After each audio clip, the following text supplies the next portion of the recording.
Hi friends, ഇന്ന് നമ്മൾ discuss ചെയ്യുന്നത് ഇൻകം ടാക്സുമായി ബന്ധപ്പെട്ടൊരു കാര്യമാണ്. Financial year 23-24 income tax return file ചെയ്യേണ്ട സമയമാണ് ഇപ്പോൾ. അപ്പോൾ നമുക്ക് നോക്കാം ആരൊക്കെയാണ് ഇൻകം ടാക്സ് റിട്ടേൺ ഫയൽ ചെയ്യാൻ ഉത്തരവാദിത്തമുള്ളവർ. Who is liable to file income tax return? നമുക്ക് നോക്കാം.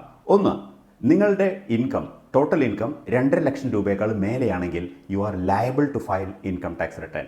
അടുത്തത്, നിങ്ങളുടെ കറണ്ട് അക്കൗണ്ടിൽ നിങ്ങൾ 1 കോടി രൂപയേക്കാൾ കൂടുതൽ ഡെപ്പോസിറ്റ് ചെയ്തിട്ടുണ്ടെങ്കിൽ നിങ്ങൾ ഇൻകം ടാക്സ് റിട്ടേൺ ഫയൽ ചെയ്യാൻ ബാധ്യസ്ഥനാണ്.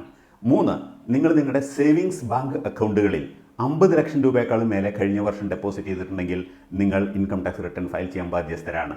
അടുത്തത്, നിങ്ങൾ ഇലക്ട്രിസിറ്റി ബില്ലായി ഒരു വർഷം 1 ലക്ഷം രൂപയേക്കാൾ കൂടുതൽ കൊടുത്തിട്ടുണ്ടെങ്കിൽ നിങ്ങൾ റിട്ടേൺ ഫയൽ ചെയ്യണം. നിങ്ങൾ ഫോറിൻ ട്രാവലിന് വേണ്ടി 2 ലക്ഷം രൂപയേക്കാൾ കൂടുതൽ നിങ്ങൾ സ്പെൻഡ് ചെയ്തിട്ടുണ്ടെങ്കിൽ നിങ്ങൾ ഇൻകം ടാക്സ് റിട്ടേൺ ഫയൽ ചെയ്യേണ്ടതുണ്ട്.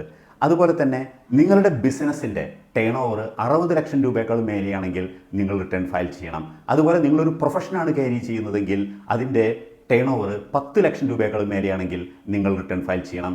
ലാസ്റ്റായിട്ട്, നിങ്ങളുടെ കയ്യിൽ നിന്ന് 25,000 രൂപയേക്കാൾ കൂടുതൽ income tax TDS TCS collect ചെയ്തിട്ടുണ്ടെങ്കിൽ നിങ്ങൾ ഇൻകം ടാക്സ് റിട്ടേൺ ഫയൽ ചെയ്യണം. ഇപ്പോൾ ഈ 8 സിറ്റുവേഷനുകളിൽ നിങ്ങൾ പെടുന്നുണ്ടെങ്കിൽ നിങ്ങൾ നിർബന്ധമായും ഇൻകം ടാക്സ് റിട്ടേൺ ഫയൽ ചെയ്യണം. ഇനി റിട്ടേൺ ഫയൽ ചെയ്യുന്നതുകൊണ്ടുള്ള ഗുണങ്ങൾ എന്താണ്, റിട്ടേൺ ഫയൽ ചെയ്തില്ലെങ്കിലുള്ള ബുദ്ധിമുട്ടുകൾ എന്താണ്, ഇനി എപ്പോഴാണ് റിട്ടേൺ ഫയൽ ചെയ്യേണ്ടത് എന്നുള്ള കാര്യങ്ങൾ അടുത്ത എപ്പിസോഡിൽ കാണാം. നന്ദി, നമസ്കാരം.